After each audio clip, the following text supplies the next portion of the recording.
Okay, so you've chosen your school, applied, you've gotten in to the school, you've gotten your confirmation or your acceptance letter, you applied to the embassy, you've gotten your student visa, you've flown all the way to Germany, and now you're here.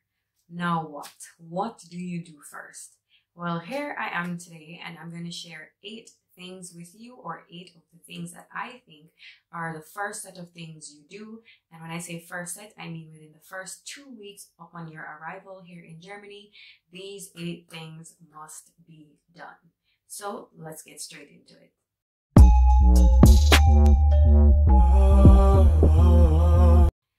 Hey guys, welcome to or welcome back to my channel. The first thing you need to do is to get registered. Register your residence at your local burger out.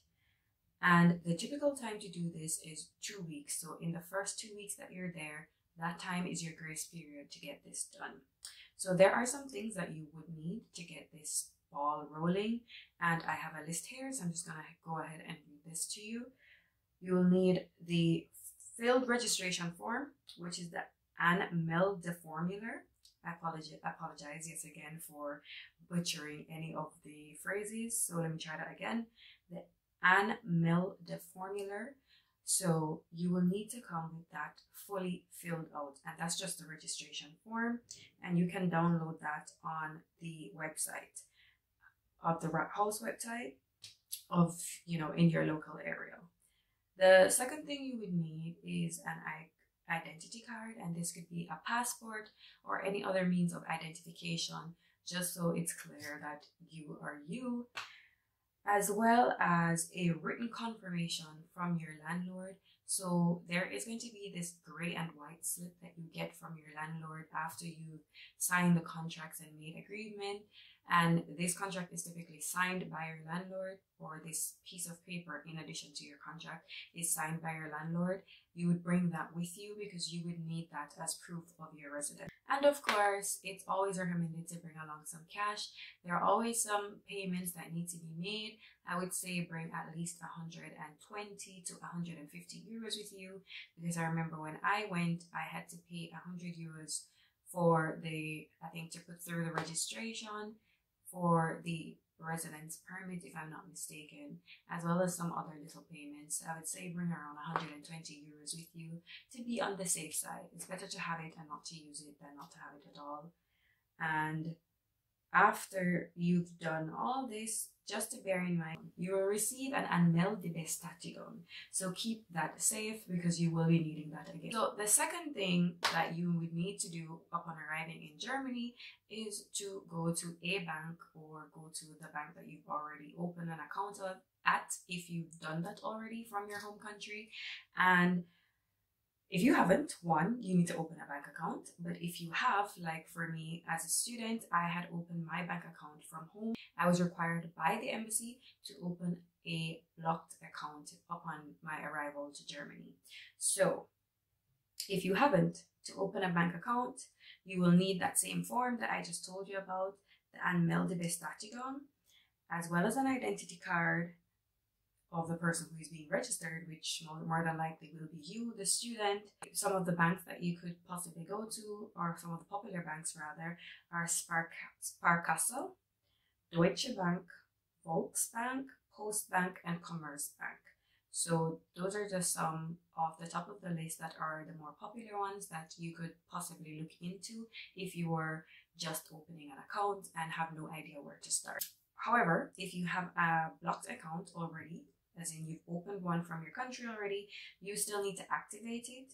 So for students who already have a blocked account while in your home country, you visit the bank and ask to open the blockage on the account.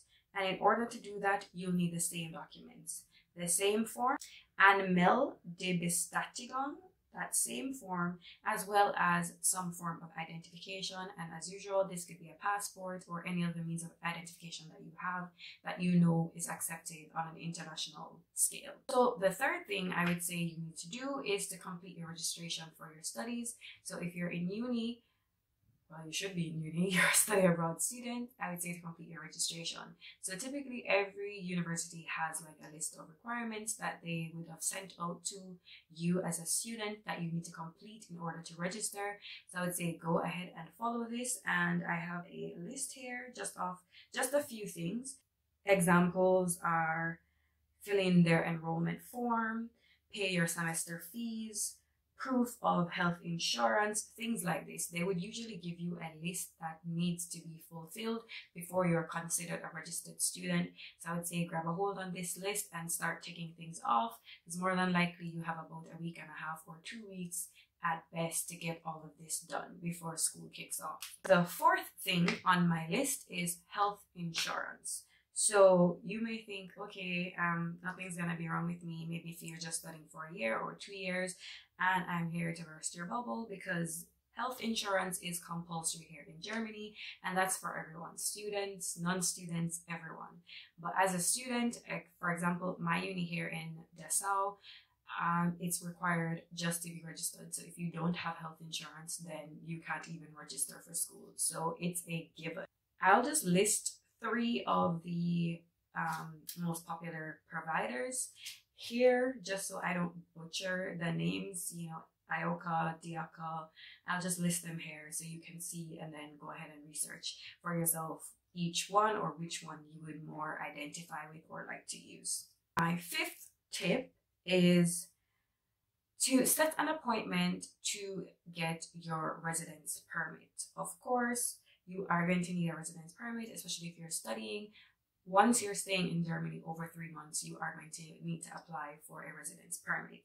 So usually you get here on a visa, and your visa, it would naturally be temporary. It's just to get you into the country really, and that will probably have a duration of no longer than 3 months for most non-EU citizens. And so therefore you will have to apply for the residence permit within that first 3 months of your arrival, and you apply for this at the Foreigners Authority, so the local Foreigners Authority in whatever city you're in. And there is a German term for this. It's called the Ausländerbehörde. I hope I'm saying that right. I'm going to put that here again just so you can see what the word looks like, because more than likely I'm butchering what it's supposed to sound like.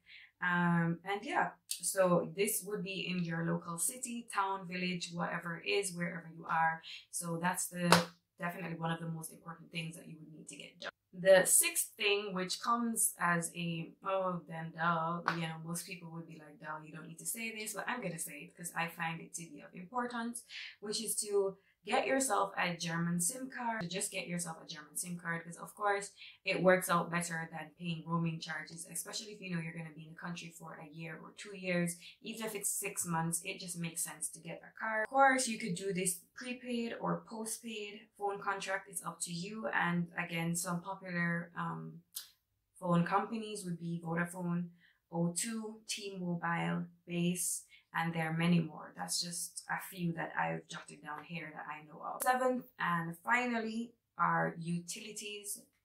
This sounds really simple, but if you are a student, you will need to set up your utilities, and these include electricity, which is usually referred to as Storm here in Germany, water, which is referred to as Wasser, W-A-S-S-E-R, gas, internet, etc.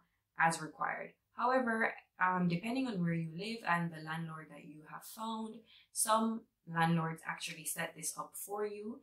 If not, then these things will be your responsibility. So don't forget to set that up, because then that will be an additional cost in like a plus in addition to your rent. I do hope these 7 tips have been useful to you. These are just 7 of the first things that I can think of that you absolutely need to get done as soon as you get here in Germany as a student. And I would say to get on top of these things as soon as you get here, typically within the first 2 weeks upon your arrival. So you'll be pretty busy in that first 2 weeks. Don't freak out. Everything can be done within time. Chat to me in the comments. Ask me any other questions you need to know. I do hope this was helpful. Don't forget to like, comment, share, and please come back.